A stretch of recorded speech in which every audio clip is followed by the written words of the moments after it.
As we normally would do on mornings where we celebrate the Lord's Supper together, I believe as we leave this morning, there'll be a couple of guys out in the entryway with some offering plates.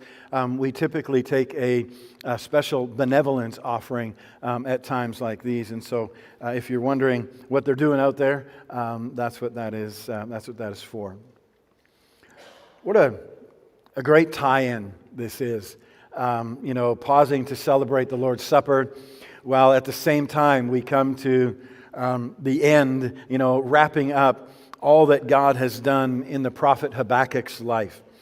Now, of course, we're going to be talking a little bit about a new perspective, and that really begins today with what we just celebrated. It begins with a relationship with Jesus Christ, accepting the forgiveness offered through the sacrifice that we have just remembered and celebrated together. But the question that I want to get to this morning, and what I want to zero in these last words of the prophet Habakkuk, have to do with what do we do in the gap, in the time between, if you will, between seeing God's perspective and seeing God actually do something, seeing God intervene. What do we do while we wait? Now, we talked last week in chapter 3 of Habakkuk, we talked about how, about that watchman's cry, right? The prophet's prayer. And, I've been kind of watching, over this last week or so, and one of the things that I have seen, one of the things that I have heard, is been amazing. How I've heard, I think at least 4 or 5 of our people over the last week, say something like in the midst of their prayer, "God, you have done this before. Now, would you do this again?" And how amazing it is, not only, to realize that some of you are listening, when I'm preaching on Sunday, but more importantly than that we are beginning to implement, beginning to put in practice some of what we have heard and understood from the prophet. Well, something else that I have heard and seen over these last weeks is a growing discussion among our people about how you are beginning to engage your neighbors, your coworkers, your classmates, your families. And I've heard people right inside these walls talking about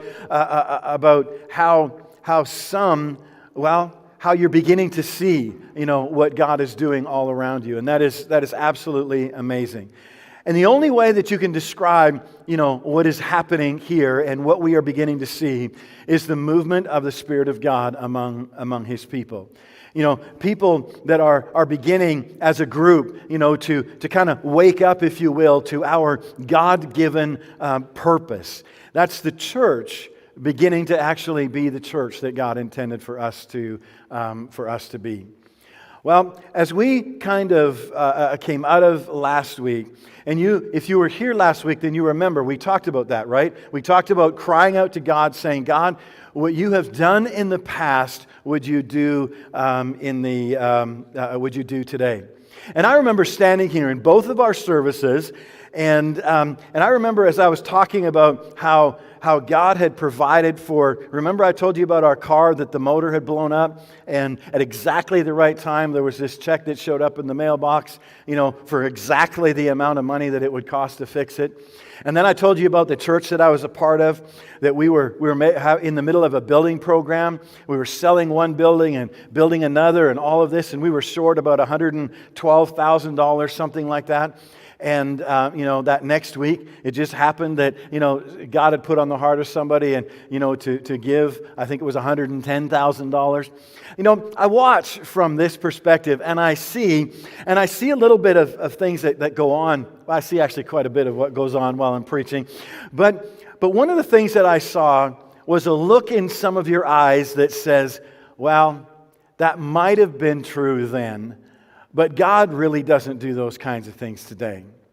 And I think I saw even in some of your eyes a little bit of accusation. Here's what I mean by that. He's just like, this is just preacher exaggeration, right? And I know preachers have a reputation sometimes of exaggerating things. And I Well, I've done that a time or two. But as I shared some of that last week, I saw some of that. And so, as we went through the rest of Sunday and then even into Monday, I began to pray, not just God, we've seen you do things in the past. Not just God, I know that I've seen it. I've seen you provide when it was most needed. I've seen God encourage at exactly the time when it was needed the most. I've seen God bring clarity and sight when things were getting dark. But I realized something that not everybody has seen those things. Not everybody has seen God provide in those amazing ways. And I'll tell you, not a word of that was an exaggeration. In fact, I could tell you story after story after story of how God did those exact things. But not everybody, I realize, has tasted those kinds of things. And so my prayer was, and still is even today, God, would you do something again? Would you do it again? Do something that only you can do, that even the hardest of hearts and the harshest of critics cannot say that this was not your hand at work. The idea is not so much the provision. It's not so much the dollars and cents or the details of what God might do. But it is so that He might shift our perspective, so that He might change our view, just as He did with the prophet, from our view to His view. That was my prayer, that God would do something in our midst, right here at Waypoint, to help us know that He is in control, that He is the one who's guiding us, that He is the one who provides when and where He calls. To do something to encourage those who might be a little bit faint of heart, to strengthen those whose faith might need just a little bit of strengthening. And most importantly, I think, to push us forward with confidence. Push us forward with the unmistakable realization that God did something in our midst. And if He did something today, don't you think He might do something tomorrow as well? Well, you couldn't orchestrate these things if you sat back and tried. Because a couple of days later, I get this excited text message from our church secretary, and this is the essence of it. She said, I don't know where this came from. I don't know I don't know how this happened. But here in the mail was a check for $44,477.97. Seriously? How cool is that? I mean, we understand, don't we, the significance of this?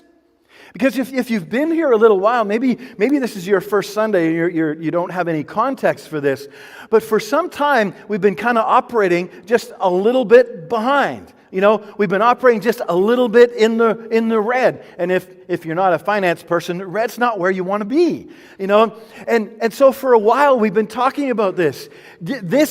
This amount is not just something, pulled out of the air. This amount, it clears it completely. Puts us exactly, that's the kind of thing that God does. Now I know, because I'm sometimes around a lot of preachers, and some would hesitate to even communicate that. Do you know why? Because if you tell them God provided, they won't give. You see, I think the opposite is true. I see something like this, and I want to give even more because I want to be a part of what God is obviously doing. So it gets me excited. And if it causes other things in your mind, that you have other problems that we could probably talk about some other time. But does it not shift your perspective this morning? Doesn't it confirm in your heart that God is in control, even of this mess that we call, Waypoint Church? He's in control of it.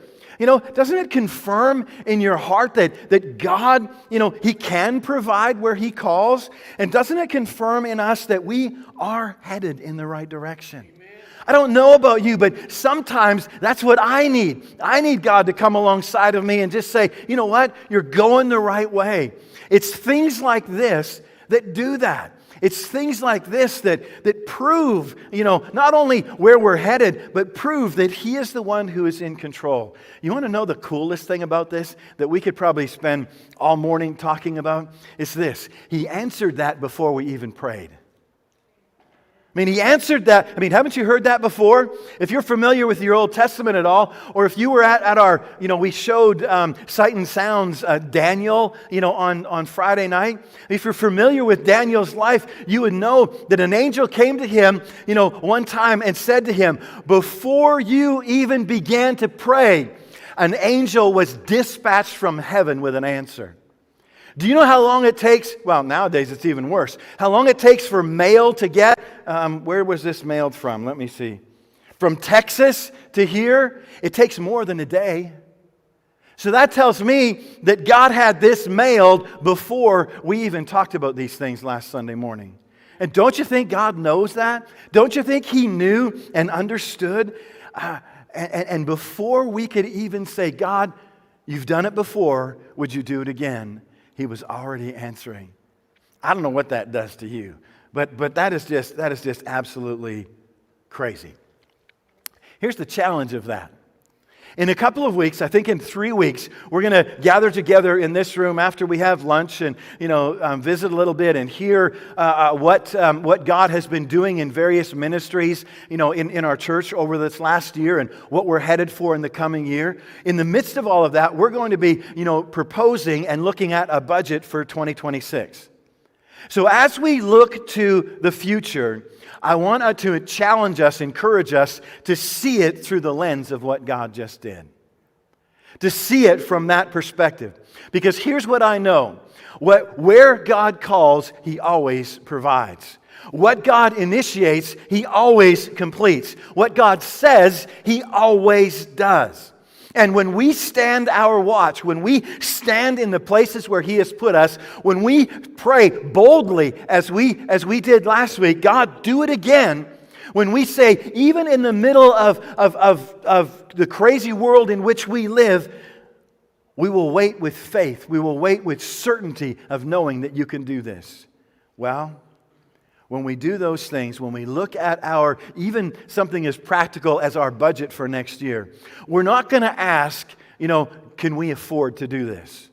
That's the wrong question. Now, I know that most churches across, the Western world, that's where they start with. They start with, well, what can we afford to do next year? That's the wrong question. That's a bad question. That's kind of like those wimpy prayers we talked about last week, right? This is a wimpy way to look at your finances. The question that we must ask as a church is, what is God calling us to do? And leave the details of that to Him. Now, He always uses His people to provide. He always uses His faithful people to move us forward. But our question must be, God, are you doing this? Where are you taking us? Trusting that the God who just did this, and I don't know about you, but I think I read somewhere sometime that our God owns the cattle on 1,000 hills. You see, provision is not the issue. It is our faith that is that must be strong. You see, as we look towards the future, we must remember what God has done in the past. And that's what we do when we celebrate the Lord's Supper. That's what we do when we gather together, as we will even in a few weeks. And that's what the prophet Habakkuk did when he comes to the tail end of this short little book. This book that paints a picture of the transformation of the prophet. See, this was so much more than just a prophecy delivered to a group of people. This is a testimony of what God did in this man's life. And I hope and pray that over the course of these last weeks, as we have walked through this, as we have been challenged by it, really, as this has really changed our church and our whole trajectory of where we're going, I hope that you are beginning to adopt the same perspective that the prophet Habakkuk had. And so we know, right, where he began. He began by crying out to God and saying, God, I don't know where you are. How come you haven't done anything yet? There was almost an accusatory tone to that. Do you remember that? As he cried out to God, and then God answered him and said, oh, I'm doing something. I'm doing something that you wouldn't even believe, even if I laid it out in black and white for you. And then as God began to lay out for the prophet what he had in store, you remember what happened next? Prophet's perspective still wasn't shifted any. What happened was he said, no, God, that's not what I had in store. That's not what I had in mind. Maybe you could do this. And then at the end of that conversation, what happened is the prophet said, even in spite of all of that, he said, I will intentionally place myself on the ramparts. I will station myself in a place where I can watch. I will put myself in a position where I can see, where I can hear. And then when God responds to me, I will be ready to correct my direction and respond to what He will say. You see, as we consider those things, we come to our question today. You see, after He does that, what does He do? Well, God reveals His perspective. God opens His eyes to what He's doing, what's going to happen to Babylon and all that unfolds. And then, as we saw last week, the prophet sees all of that, and his perspective begins to shift as he prays. And he prays, God, you've done it before. Now do it again. And these final few verses in this book of Habakkuk reveal to us the ultimate transformation that has taken place in the prophet. You see, we come to the end, really, it's crucial because even looking at the amazing provision that God has done right here in our midst, the exciting things that He is doing in our midst, I don't know about you, but oftentimes God doesn't provide before I start praying. I mean, oftentimes that doesn't happen.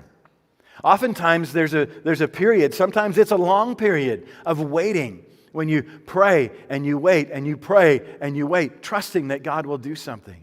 You see, that's where the prophet is. That's where we find him in our text today. He's done everything right now. He's adjusted his perspective. He's standing his watch, waiting to hear what God would say. His perspective has shifted. He's prayed that bold prayer, God, you've done it before. Would you do it again? But the problem is Babylon is still coming, right? Sometimes we forget that reading from our modern viewpoint when we're reading this stuff. Sometimes we forget that he was facing real life problems. And this army was on its way to Jerusalem. You see, nothing has actually changed. And yet, in the middle of his circumstances, he discovers something that changes everything. And that, I hope, is what we will discover today as well. And that's how to keep standing when everything around you is shaking. How to keep standing when everything around you seems like it is crumbling. How to stay faithful when the wait feels so long. Have anybody ever been impatient with God? Wanting Him to do something a little bit quicker than He has been? But how to maintain our posture as a watchman even when we don't see immediate results. You see, for those of us who will commit ourselves to standing watch in our communities, our neighborhoods, in our classrooms, in our workplaces, in our families, sometimes it's going to take a little while. But how do you stand with faith in the midst of that? Because here's the reality. Anybody can stand watch for a week or two with excitement, right? Because everybody else is excited. You can go home, you can pray for your neighbors, you can look for God to do something. But what happens, 2 weeks down the road when you haven't seen anything yet? What happens 2 months down the road when you haven't seen anything yet? What happens a year down the road and you still haven't seen anything? See, that's what we're talking about this morning, is how do we stay faithful in the midst of it? How do we stay firm even though everything around us is shaking? It's the very perspective we find our prophet with. It's a godly perspective. It's a faith perspective. And for him and for us, I hope it's a new perspective. One that we will intentionally shift and make in each and every one of our lives. Let me read it for us. My guess is that if you have been familiar with the prophet Habakkuk, this is the portion that you have probably heard before. Before we started this series, it seems like a long time ago, before we ever started this, my guess is that if you were familiar with anything in this book, it was this passage here. Listen to what he says. Though the fig tree may not blossom, nor fruit be on the vines, though the labor of the olive may fail, and the fields yield no food, though the flock may be cut off from the fold, and there be no herd in the stalls, yet I will rejoice in the God of my salvation. The Lord God who is my strength. He will make my feet like deer's feet, and He will make me walk on high hills. You see, God sees us in the middle of our circumstances. He knows the weight that we carry. He knows the baggage that we carry. He knows the burdens that we carry. He knows it all. Well, as we will discover moving into 2026, we wonder sometimes, well, how come God doesn't move faster? Why doesn't God do more? Have any of you ever opened up the beginnings of the book of Acts and begun to read some of that? We're familiar with the book of Acts a little bit, right? I mean, it's the account that Luke gives us of the church as it expands from Jerusalem all the way to Rome. It's a geographical expansion of the church. And in the midst of all of that, I know I have wondered sometimes, God, how come we don't see that today? How come we don't experience that kind of thing today? Well, here's one of the conclusions that I have come to, and we'll come back to this in the new year. I believe that it is not that a church such as we see in the book of Acts has been tried and found hard. I believe that such a church is found hard and not tried. You see the difference there? And part of that difficulty is the weight that we carry. The weight that such a task carries, especially in the middle of the difficulties of our lives. But listen to this. Listen to what he says.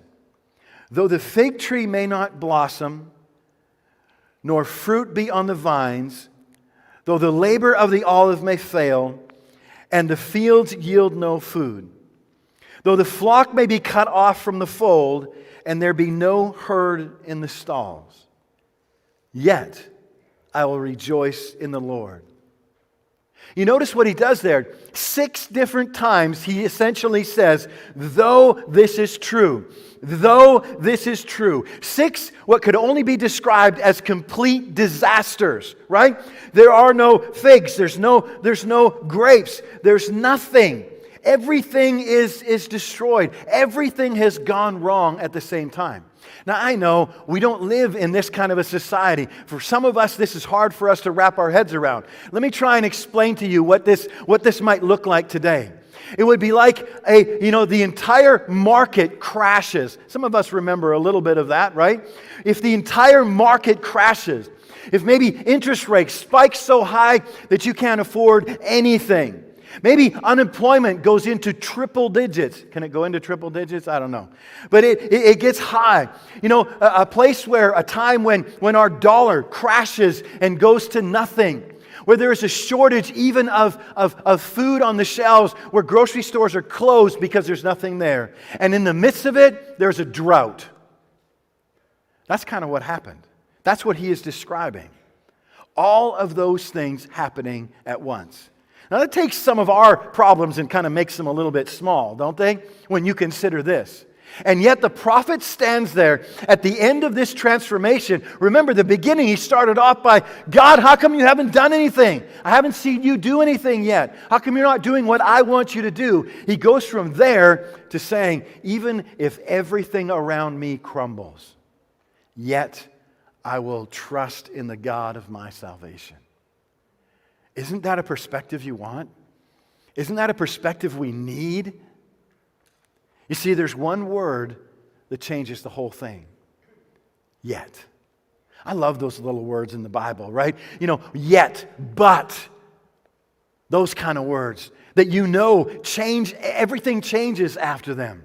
Yet, even though life is hard, yet I will trust in God.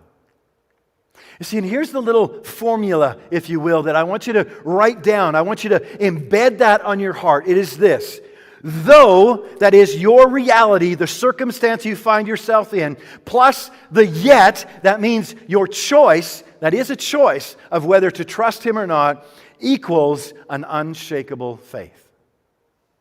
That's how you get the kind of faith. You remember months and months and months ago when we walked through the book of Hebrews and we got to that 11th chapter and we went through, what we often refer to as the faith hall of fame. You want to live a life like them? This is how you do it. This is how you do it. Even though my circumstances are terrible, even though, you see, this is looking clearly though. This is not denying reality. It's seeing them clearly, seeing them that they are real. There are problems out there. The prophet would say, yes, Babylon is coming, and they are likely going to wipe us out. Yet, in spite of what I see, I choose to rejoice in God anyways. See, that's why it's so important for us to gather together and worship corporately as the people of God, because that's where we express that. That's where we declare before the whole world. It doesn't matter what is happening. It doesn't matter how crazy our world is, yet I will rejoice in the Lord, the God of my salvation. That is why it is so important. It's saying, I see exactly how bad this is. I understand the full weight of my circumstances, and yet I'm going to trust God anyways. And some might say, well, you know what? That's just wishful thinking. That's just, hoping on a prayer, but it's more than that. You see, we rejoice, and the prophet rejoices not because of his circumstances, but regardless of his circumstances, in spite of his circumstances. And that's why this though and yet is so important. It's so powerful. It's because the prophet discovered something that changed everything. See, in the midst of this whole transformation that took place in his life, he discovered that his joy, his contentment, it's the old Jewish idea of shalom, all of that wasn't dependent upon his circumstances. And it wasn't dependent upon his circumstances getting better. You see, that's kind of what we do, isn't it? Even when we pray, our prayers sometimes betray, our thoughts and our hearts. Because sometimes what we will do is say, God, if you would only change this, then I will usually do something for you, right? Oftentimes, I've heard that as a pastor so many times. If God would only bless me with money, then I will give. No, you won't. If you don't give when you have nothing, you won't give if you've got everything. That's the reality. Because you see, giving is a matter of the heart. It's not a matter of the checkbook. Well, we could get sidetracked on that. But his joy is not dependent on his circumstances, but on the consistency of his God. And how does he recollect that? He looks back and he remembers what God has done. You see how it's all woven together? That's why doing things like pausing, from time to time and celebrating the Lord's Supper, declaring what he has done and remembering what he has done in our lives, why that's so significant. Because it has an impact on everything else that we do. That is where our perspective comes from. You see, if your joy is rooted in who God is, in his unchanging character, in his faithful nature, in his proven track record, then you have a joy that is unshakable, no matter what the circumstances. And yes, I said that, no matter what the circumstances. Because I know in the back of our minds, some of us are saying, yes, but Pastor, you don't know my circumstances. I know none of us are in the same place that the prophet was, where he said, even though the entire world around me crumbles. Like he's not saying, I can't afford to have satellite TV. He's saying there's nothing left. Nothing. Yet will I rejoice in the Lord, in the God of my salvation. Why? Because regardless of our circumstances, God is the same. He is still good. He is still faithful. He is still worthy of our trust. And that is enough. That is enough. That's the perspective of the prophet. You see, when we make that shift, when the anchor of our joy becomes the character of God instead of our circumstances, we find ourselves living out the reality of an unshakable faith. That is what happened in the lives of every single one of those men and women that we read about in chapter 11 of Hebrews. Every single one of them would say, the Lord is my strength. He makes my feet like that of a deer. He enables me to tread on the heights. Let me walk through a little bit of this just to help us before we wrap some of this up. You see, he communicates when he says, the sovereign Lord is my strength, or the Lord God is my strength. You notice what he says. He doesn't say his ability is his strength. He doesn't say his circumstances are his strength. He doesn't say, the good things that happen around him are his strength. He says, no, the Lord is my strength. Do you ever, this would be a whole message by itself. Have you ever wondered why you are so exhausted? Perhaps your trust is in the wrong place. Secondly, he says, he makes my feet like that of a deer. What does that mean? It means essentially this: I have designed you for exactly where I have placed you. I have designed you for exactly where I have placed you. And if you trust in me, you will not slip. You will not fall. Because I've equipped you, just as he did a deer, for this exact terrain. So if he's placed you in the midst of the workplace that you find yourself in, the school that you find yourself in, the neighborhood that you find yourself in, even the family that you find yourself in, you are there on purpose. And you are there, if you will trust him, you will be sure-footed. And he enables me to tread on the heights, he says. He enables me to stand my place on the ramparts.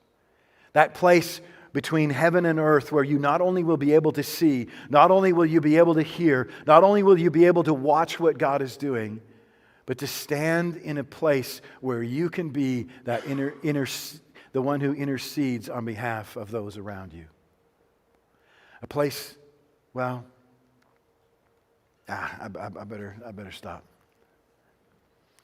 You see, we don't stand on those ramparts because we are qualified.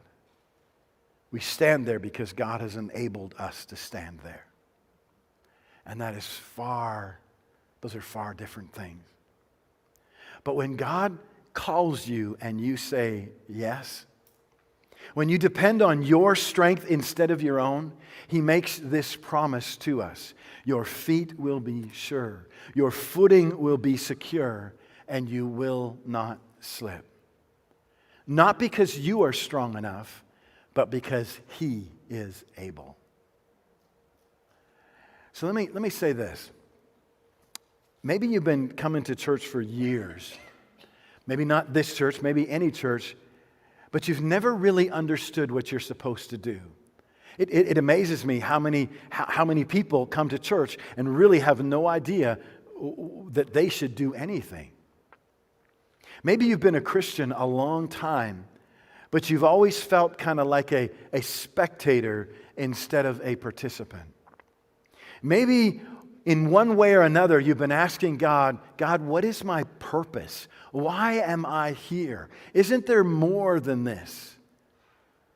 Well, I think if we have heard anything from this prophet, I think God would answer that question and say this, that he has placed you strategically in exactly your neighborhood, your workplace, your school, and he is calling you to stand watch there. To be his ambassador there. To be his representative wherever you find yourself. You see how all of this ties in? Not just with the prophet Habakkuk, but we could run that thread, well, it's more than a thread, that great big cord from there all the way through Jesus' teaching, through Paul's, all the way through our New Testament, and we would find the same truth. God has a plan and a purpose for us, and it is so much bigger than our circumstances. You see, not only is he calling you to stand there in that specific place, but he's calling you to stand there and not run in the midst of the chaos, but to stand firm, calling you to watch and see what God is doing, to pay attention, to notice those opportunities, to see people the way God sees people. Calling you to listen, not to the chaos of the world around us, but to that still small voice of God. He's calling us not just to hear and to stand and to listen and to watch, but calling us to respond in the midst of it.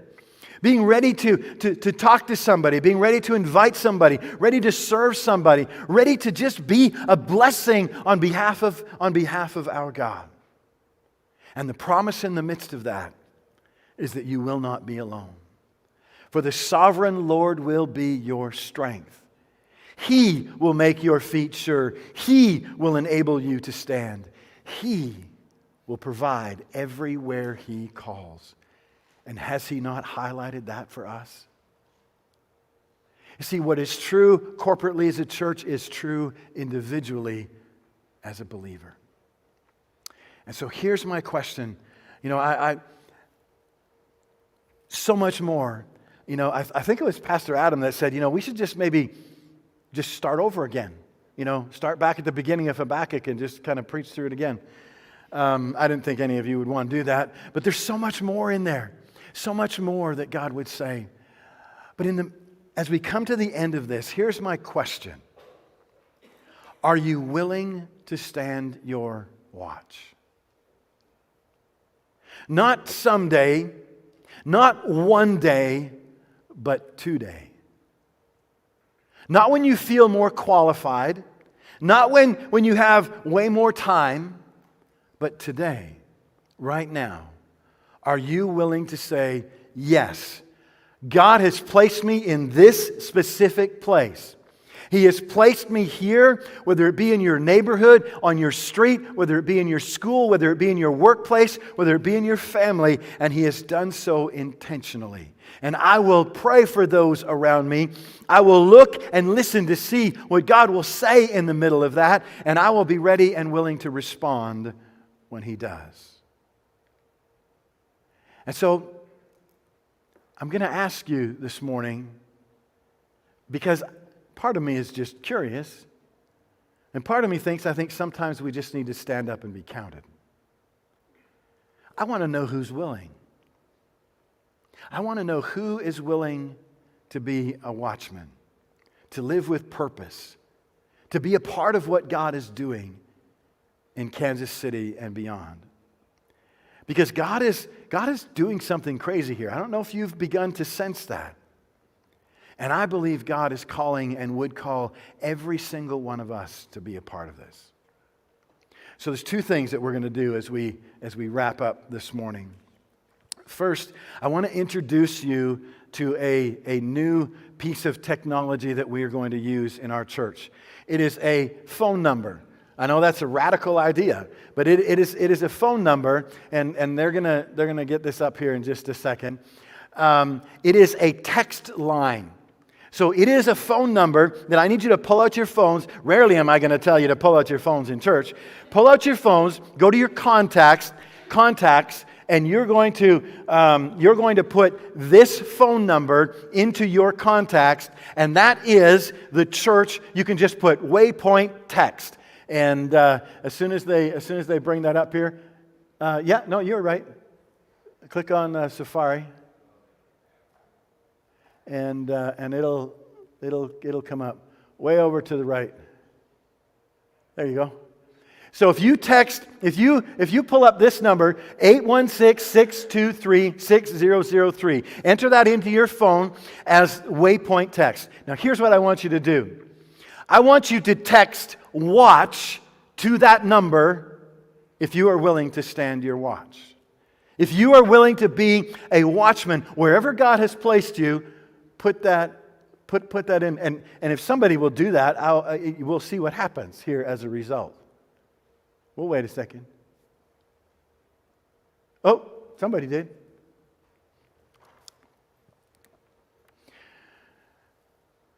So if you get a message from this number, you know that it is the church.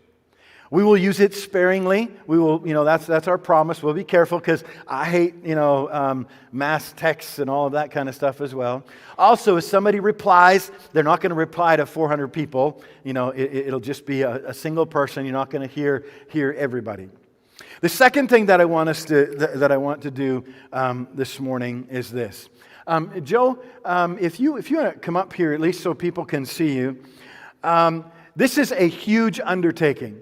This is going to be the major outreach and evangelistic efforts of our church for the next several years.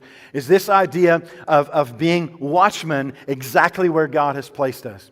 And so Joe has agreed to be the one that will spearhead this. So he will be the one who recruits, he will be the one who encourages, he will be the one who does training, all of those kinds of things. It will be Joe who oversees, our watchmen as we spread out into the Kansas City area and beyond. You will see over there, things will begin to change over the coming weeks, but there's a map over there. As people commit to being watchmen, we'll put a little sticker on there. So we'll begin to see where are, the watchmen, where are people standing watch in their neighborhoods, in their schools, and so on and so forth. And so before you leave this morning, if you have said, yes, I will do this, then I want you to go by that table over there and say, tell Joe, yes, I'm on board with this. What that will do is that will allow Joe to write your name down, and then over the coming weeks, as we begin to unfold, just a little bit of training, a little bit of information, all of those kinds of things, then Joe will be able to contact you. Thank you, sir. If you haven't figured it out yet, I'm excited at what God is doing, and I'm excited at just the realization that God has allowed us to be a part of it. Because if you haven't figured it out yet, this piece is going to coincide with an advertising campaign we'll launch the first part of January, where we start to communicate to the world around us, to the city around us, you're being watched. And this is the heart of it. And I hope and pray that every single person in our church will commit to being a part of being a watchman. And then we will see God do cool things. Then, this little check that showed up there last week, that's just a small thing. A small thing that I believe God used this week just to say, go for it. And let's see what God does. Stand with me, will you? Father, as we bow this morning,